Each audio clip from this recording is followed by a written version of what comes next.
Good morning, welcome to my channel. आज मैं आपको फोनिक साउंड बताने वाली हूँ कि ये जो ABCD लेटर लिखा हुआ रहता है ना, उसका फोनिक साउंड क्या होता है, बच्चे सही से कैसे उच्चारण करें। तो देर ना करते हुए आइए बढ़ते हैं वीडियो की तरफ। जैसे ए लिखा हुआ है तो इसका फोनिक साउंड हो गया ए, बी का बा, सी का डी का ड, ई का एफ का फ, जी का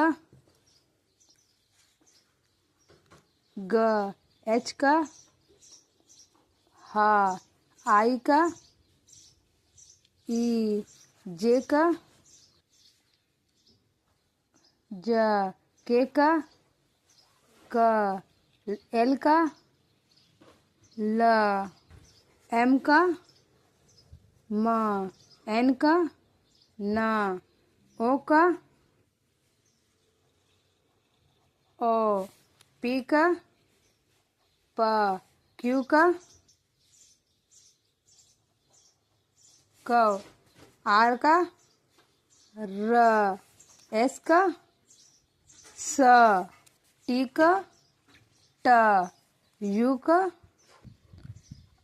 आ, भी का व, डब्ल्यू का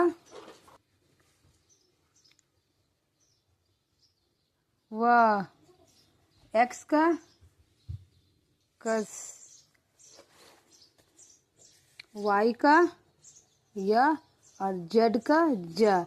ये हो गया लेटर्स के फोनिक साउंड। जब तक फोनिक साउंड बच्चे को अच्छे से नहीं पता रहेंगे ना, तब तक बच्चे सही उच्चारण नहीं कर पाएंगे। कुछ भी पढ़ेंगे तो उसका उच्चारण सही नहीं कर पाएंगे। तो आज के वीडियो में मैंने आपको फोनिक साउंड्स बताया है। अगर आपको वीडियो अच्छा लगा हो तो लाइक कर दीजिएगा और चैनल में नए होंगे तो सब्सक्राइब कर दीजिएगा। बाय बाय दोस्तों, मिलते हैं नेक्स्ट वीडियो में।